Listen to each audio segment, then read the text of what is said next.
Estudios científicos anuncian de forma continua nuevos riesgos en nuestro entorno.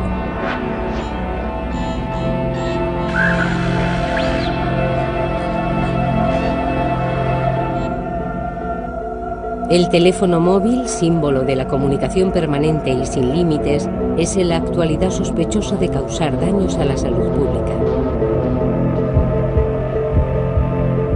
Pero mientras esperamos un veredicto definitivo de la ciencia, los investigadores hacen frente a un desafío.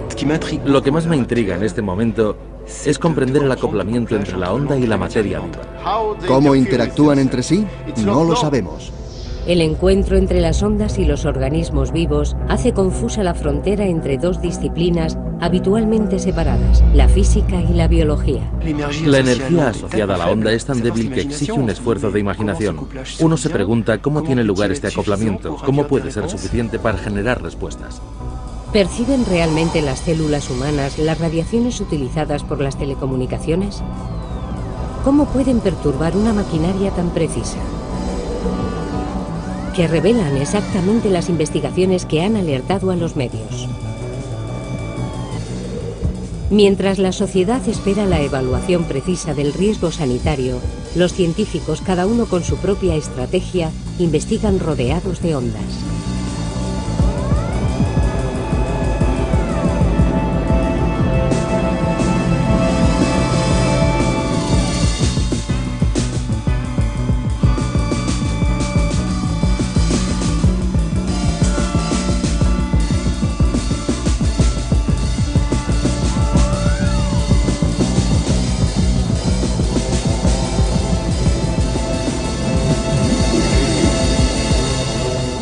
Rodeados de ondas.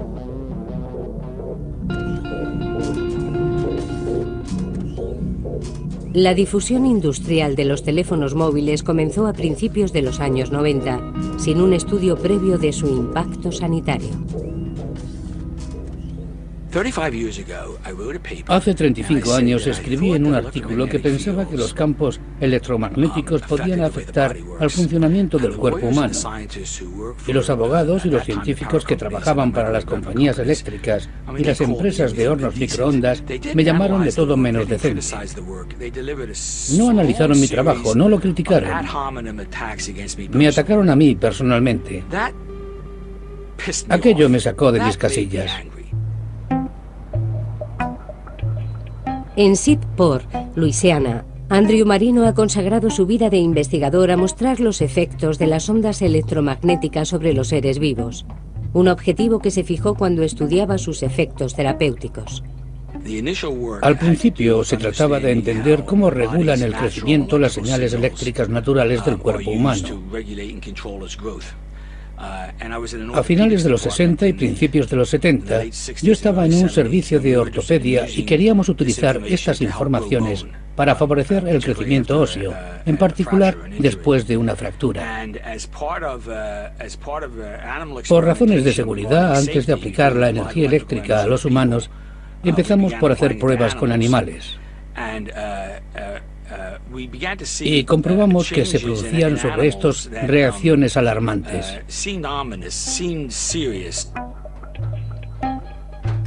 Desde hace 40 años, Marino ha publicado cerca de 150 artículos sobre los efectos biológicos de los campos electromagnéticos. Estos artículos cuestionan las palabras tranquilizadoras de las industrias que exponen a las poblaciones a las ondas electromagnéticas. La multiplicación de las radiaciones artificiales ha suscitado, a partir de los años 60, la realización de encuestas sobre las poblaciones más expuestas, próximas a los aeropuertos o a las líneas de alta tensión, personal de empresas de telecomunicaciones y en particular sobre los militares. Pero los estudios que apuntan a trastornos funcionales o a riesgos de enfermedad relacionados con ondas de poca potencia son criticados sistemáticamente. La idea generalmente admitida a principios de los años 70, época en la que nos interesábamos por los radares, los hornos microondas y las líneas de alta tensión, porque los teléfonos móviles no existían, era que la energía que producen es tan débil que no puede afectar al cuerpo humano. La pregunta que se planteó entonces era saber si aquella idea era verdadera o falsa.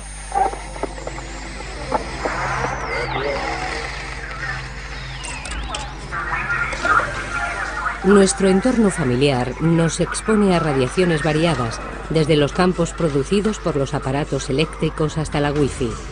Pero la preocupación de las poblaciones y de los científicos se ha reavivado a partir de la invención del teléfono móvil, ese objeto que colocamos directamente pegado a la cabeza.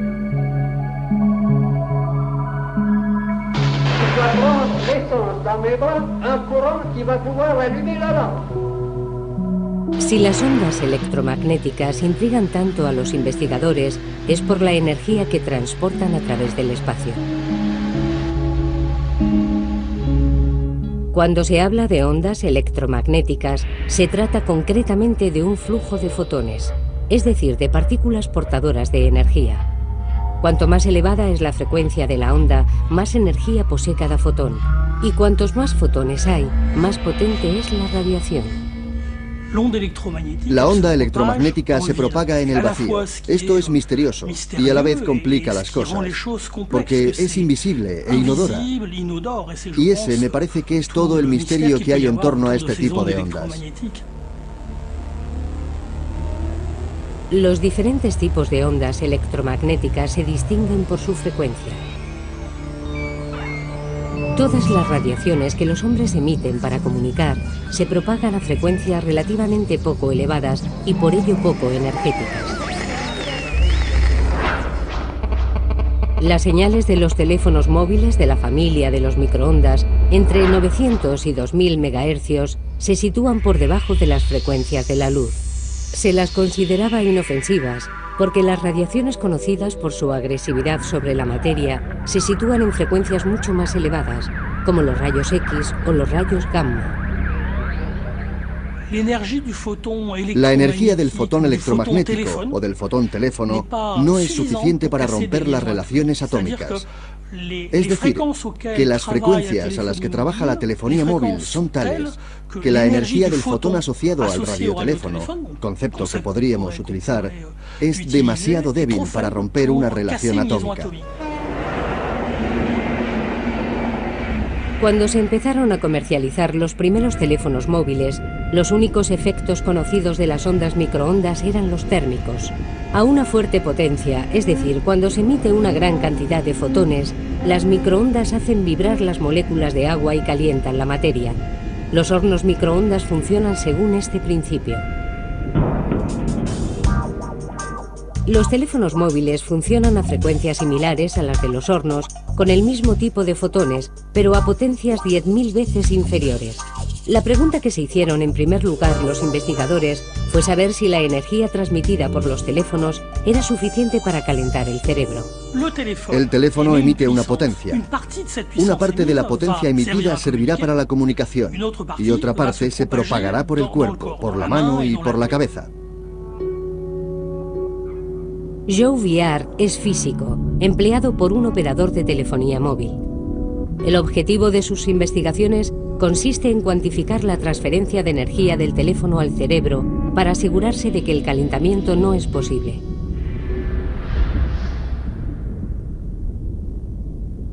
Midiendo campos eléctricos en un líquido, Joe Viard deduce la potencia absorbida por los 10 gramos de cerebro más expuestos. Determina el valor SAR de los teléfonos o tasa de absorción específica. Esta potencia absorbida es variable según el individuo. Había que encontrar un método que nos diese no ya el valor exacto para cada teléfono, sino algo más. Se definió, pues, a escala internacional, una simulación, líquidos y posiciones de prueba que garantizasen que la medida del SAR diera un valor máximo con esa simulación y en esas condiciones. El SAR que aparece en las características técnicas de los teléfonos indica la potencia máxima absorbida por el cerebro.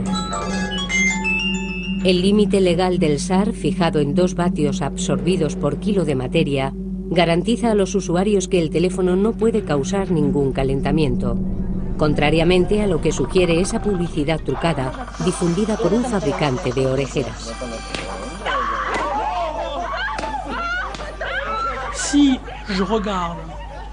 Si observamos el aumento de temperatura en relación con el aporte energético de las ondas electromagnéticas, vemos que el aumento de temperatura en la piel es inferior a 0,1 grados. Pueden centrar la atención en el problema de los efectos térmicos, aunque saben perfectamente que su aparato no produce calor. Y aunque sí fuese, no se podría medir, porque no se puede poner un termómetro en medio del cerebro. Entonces no hay problema. Por eso, si yo fuese el asesor de esos industriales, les diría: vamos, financien todos los estudios que puedan. Las normas legales de los teléfonos basadas en el valor SAR son cada vez más criticadas, ya que parten del principio de que los problemas para la salud únicamente pueden derivarse de los efectos del calor. Ahora bien, lo que sugiere Andrew Marino es que las ondas podrían tener otras consecuencias distintas de los efectos térmicos por debajo de lo que el SAR permite medir. Es como el juego de cubiletes. Se pone una bolita debajo de un cubilete, se mueven rápidamente los 3 cubiletes y hay que averiguar debajo de cuál de ellos se encuentra la bolita. Es exactamente el mismo principio. Atraen su atención sobre este cubilete cuando el verdadero problema está debajo del otro. Este cubilete es el SAR, el otro cubilete es el verdadero problema. Los únicos efectos conocidos y probados son en la actualidad los efectos térmicos, lo cual no quiere decir que la puerta esté cerrada y que no surjan preguntas. Entre estas preguntas, la fundamental para los investigadores es saber si las ondas artificiales pueden tener consecuencias sin elevación de temperatura por debajo de los límites legales. ¿Puede la materia reaccionar a las radiaciones sin que los instrumentos de medida de los físicos detecten ninguna transferencia de energía?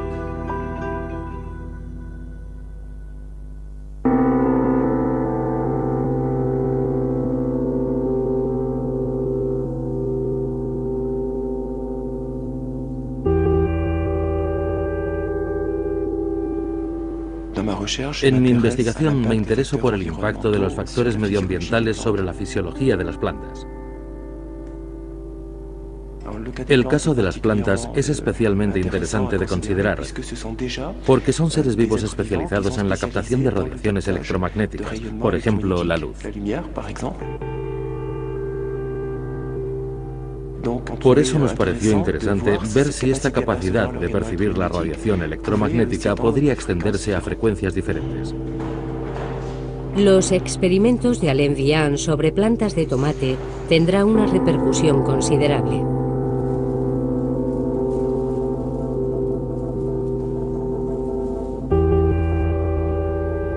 Con los físicos del LASMEA de Clermont-Ferrand, que han ideado una cámara de reverberación que permite controlar las radiaciones con precisión, Alain Vian expone plantas de tomate durante 10 minutos a frecuencias equivalentes a las de los teléfonos móviles.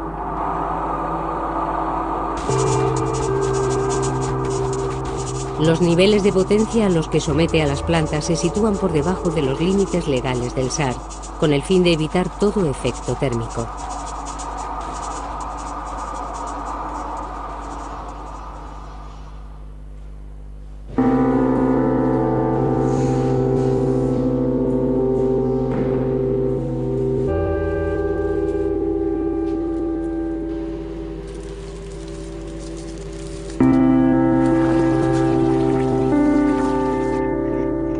El experimento demuestra que las plantas expuestas reaccionan. Producen rápidamente calmodulina. Ahora bien, la producción de esta proteína es la reacción típica de los vegetales que se enfrentan a una agresión exterior.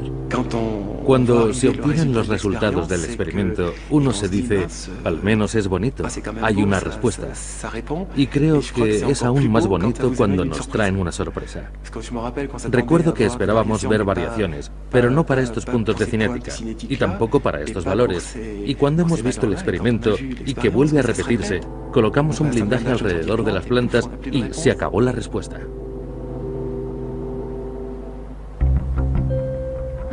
Reconocidos por la Academia de las Ciencias, citados en las revistas internacionales, los resultados del equipo de Vian ponen en cuestión un dogma científico. Los organismos vivos pueden reaccionar a las radiaciones sin transferencia de energía medible. Yo creo que hay que ser cautos con lo que se muestra. Es muy importante en el plano cualitativo, puesto que se muestra que las radiaciones son percibidas y que los seres vivos pueden responder a ellas. Pero hay que evitar establecer una relación directa con efectos mortíferos. A pesar de la reticencia de su autor a implicarse en el debate sobre el riesgo sanitario, este experimento fundamental va a ser ampliamente mediatizado y va a relanzar las preguntas sobre las consecuencias de las radiaciones artificiales. ¿Son los hombres tan sensibles como las plantas a las ondas electromagnéticas?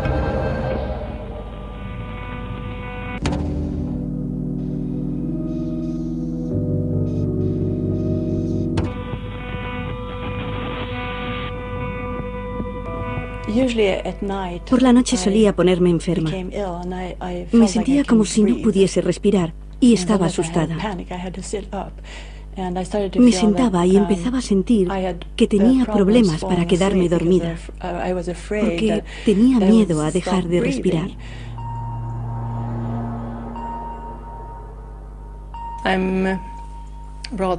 Estoy aislada en casa. No puedo ir a ningún sitio, ya no puedo visitar a los amigos. He cambiado mis ocupaciones por causa de mi electrohipersensibilidad.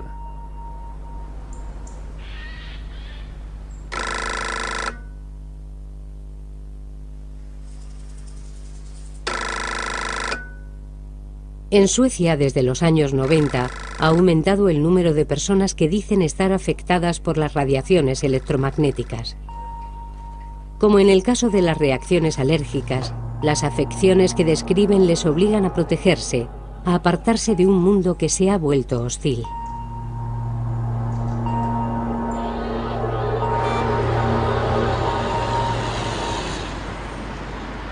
Ole Johansson es uno de los primeros investigadores en el mundo que se ha comprometido seriamente a estudiar los síntomas de estas personas. Después de haber realizado pruebas en personas cuyas células de la piel estaban irritadas por la pantalla del ordenador, se ha convertido en una figura histórica del debate sobre las radiaciones artificiales, reclamando el reconocimiento social de estos síntomas y dándoles un nombre genérico: electrohipersensibilidad. Todos los seres humanos son electrosensibles. Si meten los dedos en un enchufe, recibirán una fuerte descarga eléctrica. Es una forma típica de electrosensibilidad y es normal. Pero las personas que son electrohipersensibles reaccionan a campos a los que tal vez el resto de las personas no reaccionan.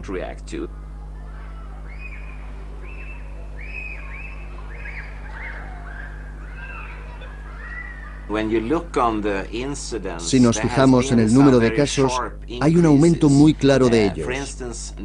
Por ejemplo, el año 1997, momento en el que se empezó a introducir la técnica digital en las telecomunicaciones en Suecia, y que coincide con el aumento en el número de personas electrohipersensibles.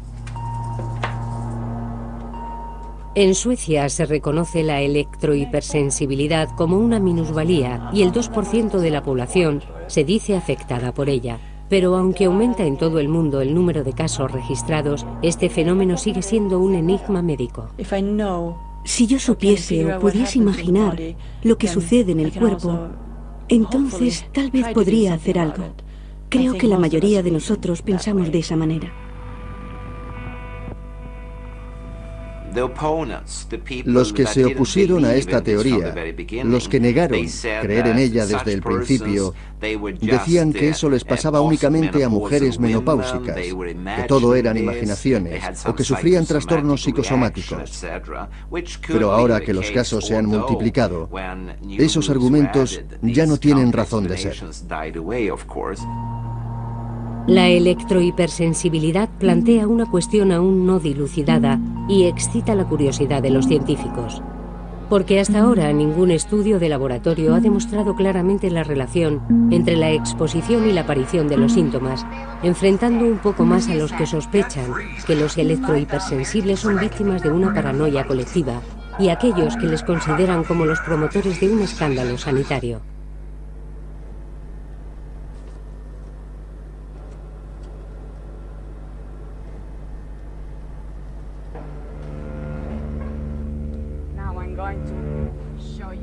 Los estudios realizados por Andrew Marino pretenden conocer la capacidad que tiene el cuerpo humano para percibir señales de muy baja potencia. Marino aísla durante 20 minutos a sus cobayas humanas de las interferencias del entorno. El sujeto es sometido únicamente a la estimulación de un campo electromagnético extremadamente débil. El objeto de este estudio es demostrar de manera definitiva que los campos electromagnéticos penetran en el cuerpo humano y que son detectados probablemente en la cabeza, lo que origina cambios en la actividad eléctrica del cerebro. El análisis de su actividad cerebral muestra que el sujeto percibe la señal, aunque inconscientemente. El sistema nervioso detecta los sonidos, la luz, el calor, el gusto y los campos electromagnéticos. Es el mismo proceso.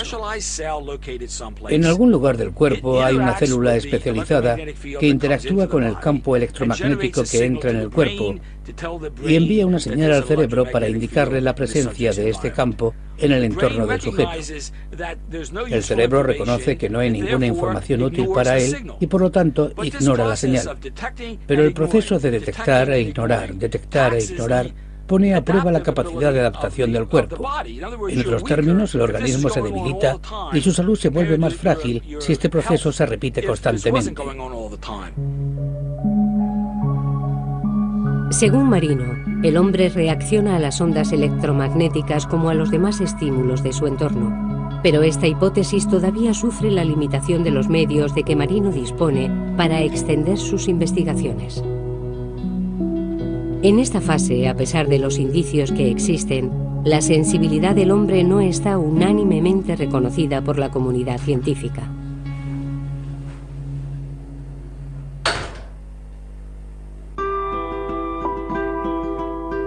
Pero tras el problema de la sensibilidad del cuerpo a las ondas artificiales, lo que surge es la cuestión de su nocividad. ¿Suponen las ondas artificiales un problema importante para la salud pública? Los gobiernos lanzan vastos programas de investigación. Se exige a los científicos que den rápidamente respuestas definitivas.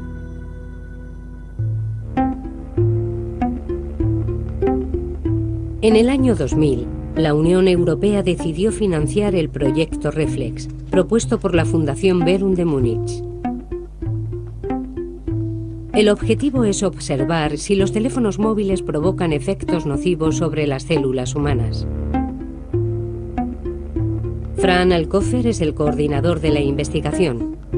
Su papel consiste en aunar las competencias de biólogos y físicos de 12 laboratorios repartidos entre 7 países europeos para elaborar un estudio que espera sea irrefutable.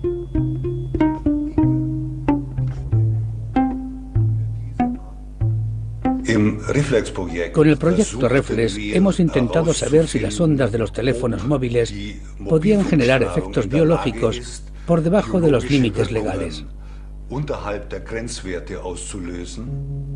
4 años más tarde, Alcocer presenta un informe que se centra en los resultados más alarmantes.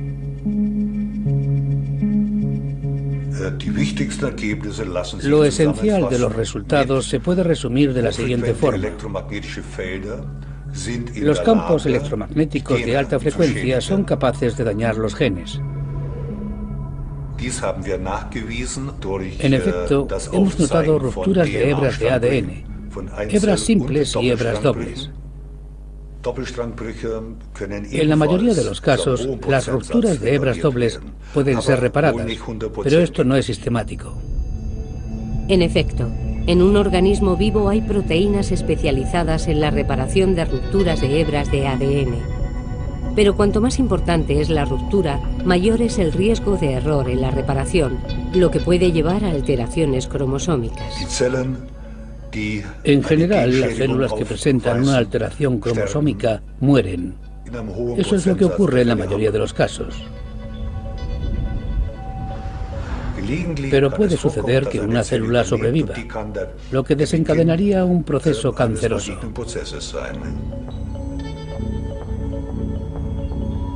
La capacidad de las ondas microondas para romper hebras de ADN, incluso a través de procesos indirectos, provoca el escepticismo de numerosos investigadores. Los resultados de Alcocer son controvertidos y, a pesar de sus alertas, no obtienen ninguna reacción de la Unión Europea, que fue quien encargó el estudio. Yo no trato de demostrar que las ondas de los teléfonos móviles son nocivas para la salud. No es ese mi objetivo. Con mis colegas que piensan como yo, intentamos saber si hay efectos o no los hay. En el 2008, Alcocer pide a la Unión Europea que le vuelva a financiar para poder verificar los resultados que ya ha obtenido y ver si los efectos observados sobre las células in vitro se muestran también en los seres vivos. Creo que este estudio no va a ser financiado. ¿Por qué? Es difícil de decir. Si la Unión Europea ha encontrado un estudio mejor sobre el tema, me alegro. Pero no lo creo.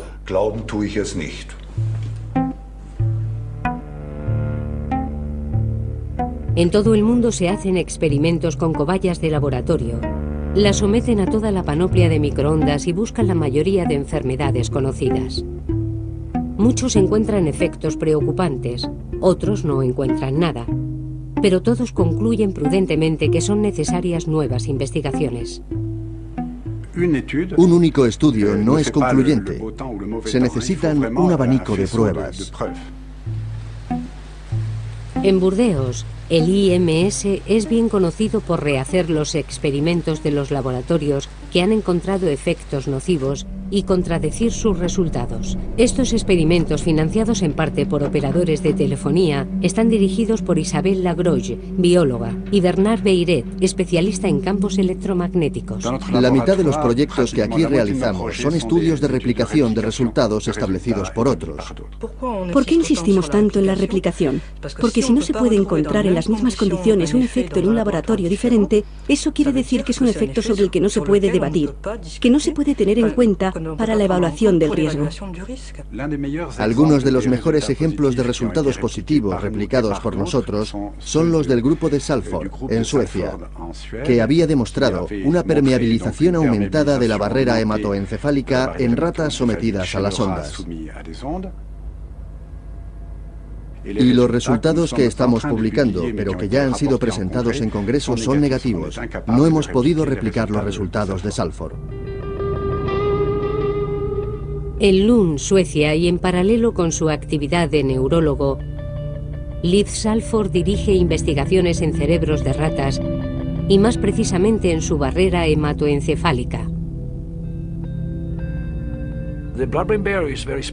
La barrera hematoencefálica es muy particular. Su pared es muy densa si se la compara con los otros vasos del cuerpo. El cerebro tiene tabiques muy especiales que impiden que las sustancias escapen. La barrera hematoencefálica impide el paso de sustancias contenidas en los vasos sanguíneos hacia los tejidos del cerebro. Ahora bien, después de exponer a los animales durante 2 horas a las radiaciones de teléfonos móviles, Salford constata que la barrera hematoencefálica se hace permeable en 1/3 de las ratas expuestas, lo que provoca un escape de albúmina. A finales de los años 90, después de haber estudiado unas 1.600 ratas, llegamos a la conclusión de que existía claramente una fuga de albúmina en el cerebro de las ratas y también en las neuronas. Estas fugas pueden causar migrañas y hasta incluso, según Salford, la destrucción de neuronas. Las lesiones neuronales también pueden causar el desarrollo de tumores, tanto benignos como malignos. Ciertamente pensamos que si la barrera hematoencefálica es reproducible, habrá que tenerlo en cuenta. Intentamos reproducirla, otros intentan reproducirla, y no encontramos lo mismo. No obstante, el impacto de las ondas electromagnéticas sobre la barrera hematoencefálica ha sido confirmada por otros investigadores en el mundo. De 15 estudios publicados, la mayoría constata este tipo de efectos.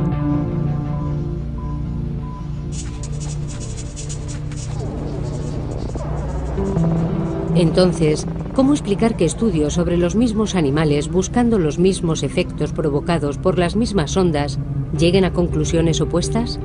La confusión que surge de todos estos experimentos sabiamente elaborados refleja la considerable responsabilidad que pesa sobre estas investigaciones. Los laboratorios están bajo presión y se enfrentan entre ellos. Unos financiados por las empresas de telefonía son sospechosos de complacencia, mientras que otros son acusados de negligencia en sus protocolos.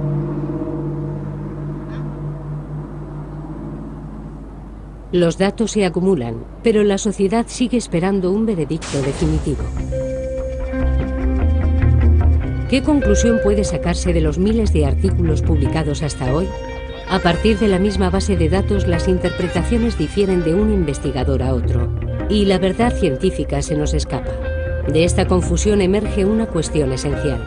¿Cuál es el nivel de índice suficiente para alertar a la opinión pública? Si hay 5.000 publicaciones en revistas científicas reconocidas, y eso no basta, ¿cuántas hacen falta? ¿Hacen falta 5.001? ¿5.002? ¿Cuántas serán suficientes? ¿Y quién tiene que decidirlo? Si los encargados de dar la alarma se molestasen en escarbar, en profundizar verdaderamente en la base de conocimientos que tenemos en la actualidad, podrían comprobar que en estos momentos no hay razón para alertas mayores. En la actualidad existen numerosos experimentos que demuestran que hay algo. Y creo que es deber de los gobiernos, de los estados y de las autoridades tener en cuenta seriamente estos resultados. En 2007, un informe independiente de BioInitiative atrae la atención de la opinión internacional. Compila los resultados más inquietantes de 1.500 estudios y extrapola al hombre una multitud de efectos nocivos, principalmente trastornos cognitivos y del sueño, perturbaciones hormonales que podrían traducirse en cáncer de mama, riesgo de enfermedades neurodegenerativas, diferentes tipos de tumores cerebrales o de las glándulas salivales, trastornos del ritmo cardíaco, perturbaciones del sistema inmunitario y hasta disminución de la fertilidad.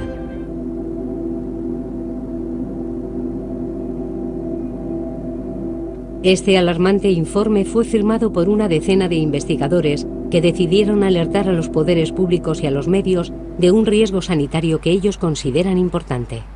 Les médias se sont récemment fait l'écho des inquiétudes. And I think it's not surprising that the public is confused and doesn't really know what to think. Les bruits les plus divers circulent en effet. Est-ce que vous pouvez vous exprimer sur le problème de la dangerosité? Le risque avéré n'est pas prouvé aujourd'hui.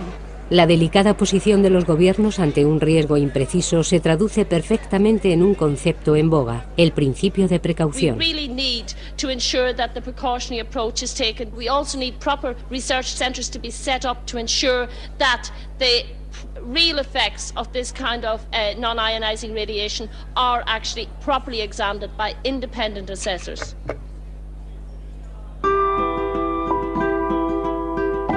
Pero el principio de precaución revela sobre todo un estado de hecho. La investigación en los riesgos sanitarios siempre va por detrás de las innovaciones tecnológicas.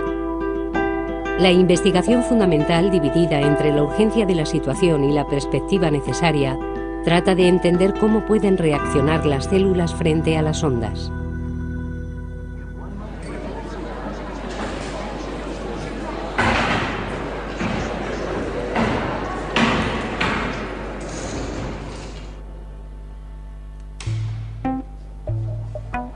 Después de haber comprobado la respuesta de las plantas a las radiaciones de la telefonía móvil, Alain Vian amplía sus investigaciones a las células humanas. Como tipo celular, hemos elegido las células que hacen de interfaz con el entorno, para mantener en todo momento la idea de células situadas en la interfaz. Para estudiar la interacción entre la onda y la materia viva, Alain Vian concentra su investigación en células de la piel.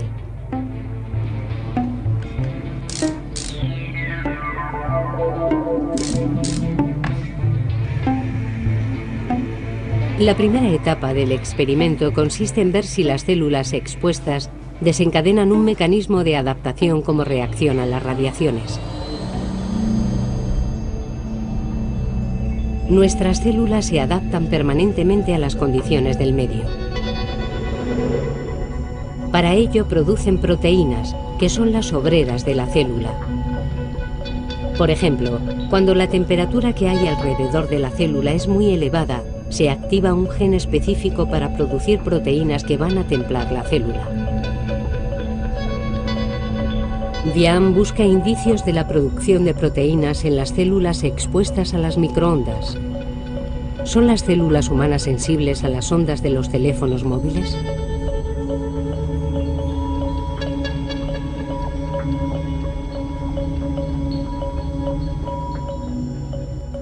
Acabamos de obtener los primeros resultados y la respuesta es positiva. Pero, no obstante, son diferentes de las de las plantas. En concreto, la respuesta se establece más lentamente, tiene un factor 2 o 3 veces más lento. Las células reaccionan 1 hora después de la exposición. Estos resultados muestran que la sensibilidad de las células humanas a estas radiaciones es comparable a la de las radiaciones de nuestro entorno. Para mí, el hecho de que se observe una respuesta quiere decir simplemente que la radiación se percibe. Ahora hay que apreciar la diversidad de estas respuestas. Esta es la razón por la que nos hemos puesto a trabajar en la construcción de un chip de ADN. Este descubrimiento abre el camino a nuevas investigaciones sobre las consecuencias de esta sensibilidad. Exponiendo un chip de ADN en el que cada gen humano está aislado, el equipo de Vian podrá identificar la totalidad de las reacciones que puedan presentar las células humanas. Vamos a poder determinar cuáles son los genes reprimidos y cuáles, por el contrario, los que aumentan su actividad con la exposición. Esta información podrá ser recogida por otros equipos cuyo trabajo sea establecer los riesgos sanitarios. Podrán decir, no habíamos pensado en considerar esta ruta metabólica. Si consideramos esta ruta metabólica, ¿podremos sacar conclusiones o no?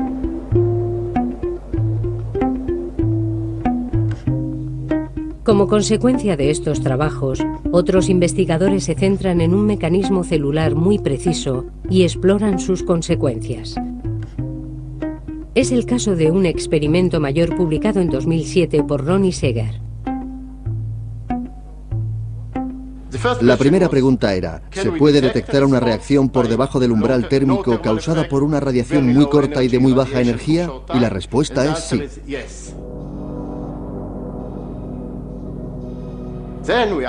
Después nos hicimos la pregunta siguiente.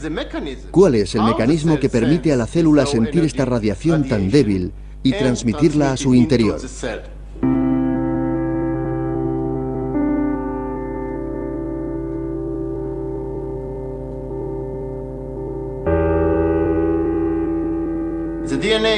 El ADN es como el jefe de la célula. Es él quien dice a la célula lo que debe hacer y cómo. Ronnie Seger es biólogo en el Instituto Weizmann de Tel Aviv. Está especializado en la transmisión de señales al interior de la célula. Hay un gran número de receptores diferentes. La finalidad de estas investigaciones es entender cómo el ADN es informado de lo que pasa en el medio exterior para desencadenar la producción de las proteínas adecuadas. Y hay varias vías de comunicación. De hecho, se parecen a las líneas telefónicas. Recogen la señal en la membrana de la célula y la llevan hasta el núcleo. A continuación, el ADN puede empezar a funcionar y a decir a la célula lo que debe hacer. Las proteínas se producen a partir del ADN. Para adaptarse al entorno, la célula debe informar al ADN de las proteínas que necesita. Este es el papel de las vías de señalización que transfieren la información desde la membrana celular en contacto con el entorno hasta el núcleo donde se encuentra el ADN. Sometimos a la célula a una radiación muy débil, inferior a la de los teléfonos móviles, durante 5, 10 y 15 minutos, para ver si se producían cambios en las vías de señalización.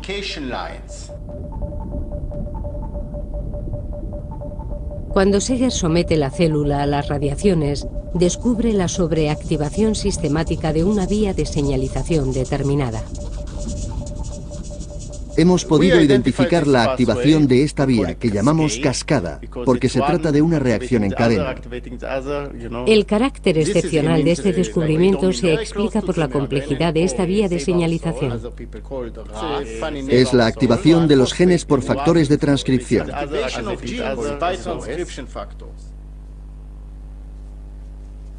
¿Se entiende? Si el descubrimiento de Seeger ha suscitado tanta atención más allá de la comunidad científica, es porque esta vía de señalización está también implicada en el crecimiento de la célula.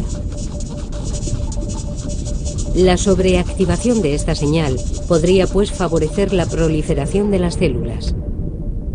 Es uno de los mecanismos característicos de los procesos cancerosos. Una vez más, yo no quiero infundir miedo con este tipo de radiaciones muy débiles,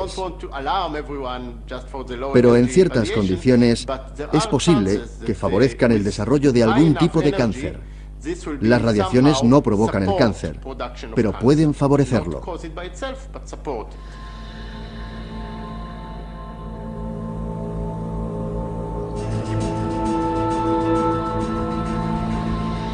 Pero más allá del simple problema sanitario, el objetivo común de estos científicos es identificar la interacción primera entre la onda y la materia, la transformación de la energía física de las ondas de los teléfonos en procesos biológicos.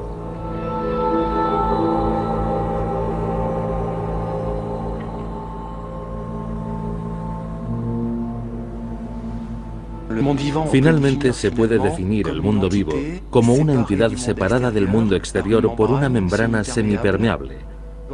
A eso se puede reducir la materia viva. Se puede apreciar el papel primordial que desempeña esta membrana. Es fascinante.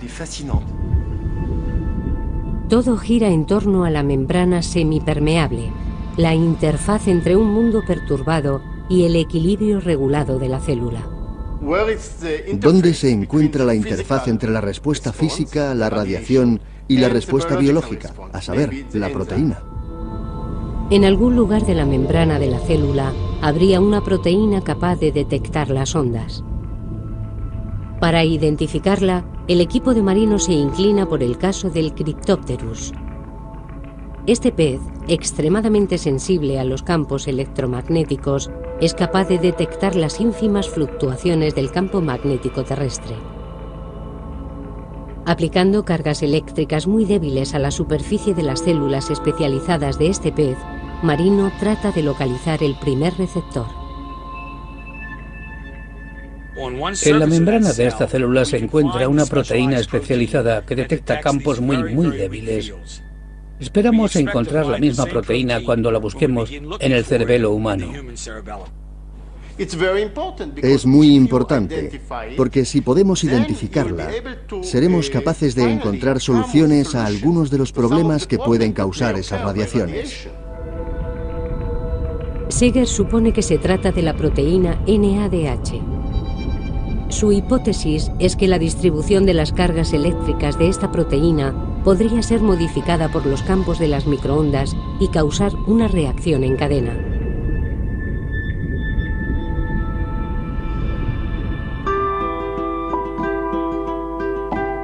El conjunto de estas investigaciones todavía no forman una explicación coherente. Pero los investigadores van acumulando indicios que precisan poco a poco los interrogantes sobre las consecuencias sanitarias de los teléfonos móviles.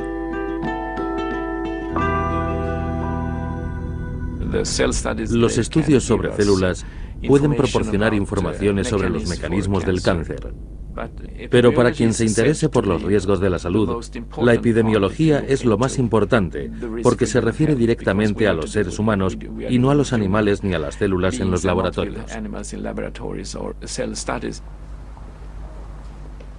En Örebro, Suecia, Lennart Hardel emprende regularmente investigaciones para identificar las causas de los cánceres de sus pacientes. A diferencia de los experimentos de laboratorio, el trabajo de Hardel consiste en observar a los hombres en su medio natural. Dirige investigaciones epidemiológicas. La idea nació a principios de los años 90. Yo formaba parte de un grupo nacional de estudios en Suecia que se interesaba por los campos electromagnéticos producidos por los aparatos eléctricos y las líneas de alta tensión, porque había un debate sobre riesgos de leucemia. Y cuando observamos los datos nos pareció que podía haber una relación entre la industria electrónica y los tumores cerebrales. Por eso decidimos realizar un estudio específico sobre ello.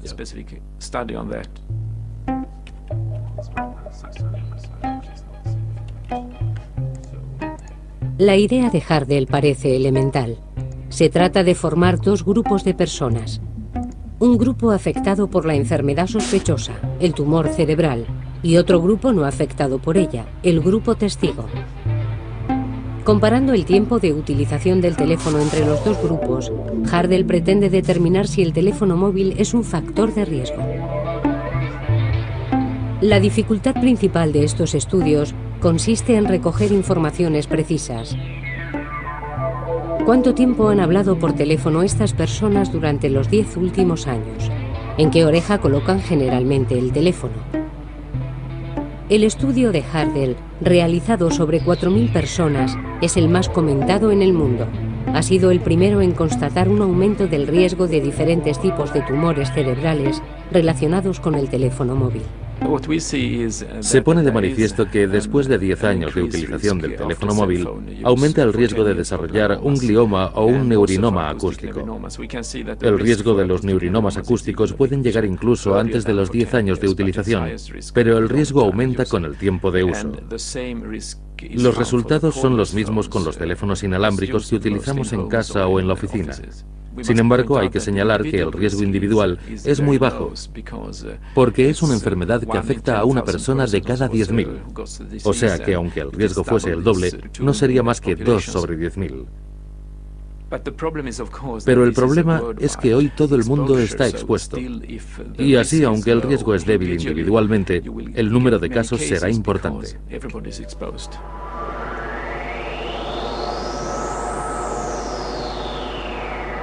El estudio de Hardell se concentra en el impacto de los teléfonos porque los efectos de las antenas repetidoras son aún más delicados de medir.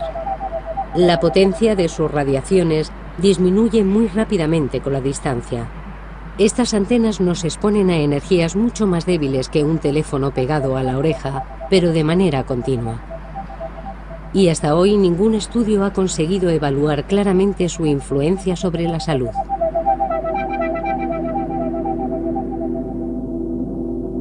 Esta falta de conocimiento deja a la población y a los medios de comunicación sin herramientas racionales para explicar la repetición de sucesos inquietantes. Casos anormalmente abundantes de cánceres pediátricos en colegios donde se han instalado antenas repetidoras causan alarma en la opinión pública. Mientras que los informes oficiales concluyen que se trata de coincidencias, la presión de los padres y de los vecinos obliga a las operadoras a desmantelar las antenas más polémicas.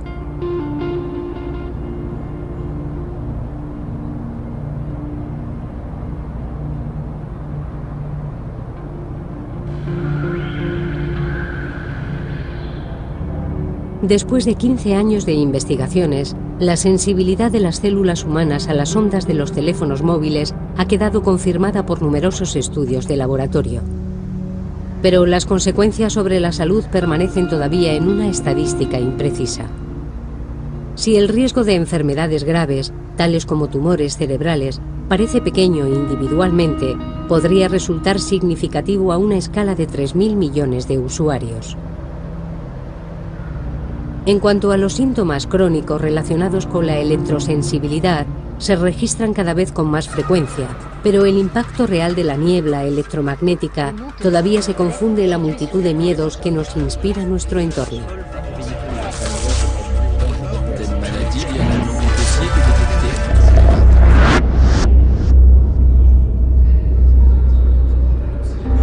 Vivimos en un mundo en el que la gente fuma cigarrillos. Personalmente lo encuentro completamente estúpido, pero si usted quiere fumar ya conoce los riesgos. Nadie le ha ocultado que el hecho de fumar es nocivo. Por lo tanto, si usted decide fumar, es su problema. El aumento de casos de cáncer de pulmón empezó en la Segunda Guerra Mundial y los estudios epidemiológicos a mediados de los años 50. Tuvo que pasar mucho tiempo para que la sociedad y los gobiernos reaccionasen. Ha pasado lo mismo con el amianto, que se ha utilizado desde hace un siglo, aunque se supo muy pronto que era peligroso. Lo único que yo pido es que aquellos que ganen dinero distribuyendo productos en el medio ambiente permitan al menos que la investigación se haga honestamente y que honestamente se comuniquen los resultados. La implicación de los grandes grupos industriales en la investigación sobre un riesgo sanitario siembra lógicamente la confusión y suscita numerosas sospechas. Al estricto debate científico lo han sustituido poco a poco las estrategias de comunicación, como si las exageraciones de algunos pudieran compensar los disimulos de los otros. Chaque cellule de son organisme est le siège d'un courant de haute fréquence qui est fermé sur lui-même. La historia dirá quién tenía razón y quién estaba equivocado. Yo fui el primero en demostrar que el agente naranja era cancerígeno y fui atacado violentamente en aquel momento. Hoy la historia se repite. En el debate recurrente sobre los riesgos sanitarios, esperamos de la ciencia conclusiones definitivas, pero en un nuevo dominio de la investigación, en el que las disciplinas se entremezclan, en el que aparecen implicados intereses económicos, el discurso científico es bastante difuso. Así pues, la claridad del debate supone disponer de los medios para realizar una investigación verdaderamente independiente. Entonces, cada uno de nosotros podrá plantearse la cuestión siendo plenamente consciente. ¿Qué riesgos estamos dispuestos a correr por nuestra libertad y qué estamos dispuestos a sacrificar en aras de nuestra seguridad?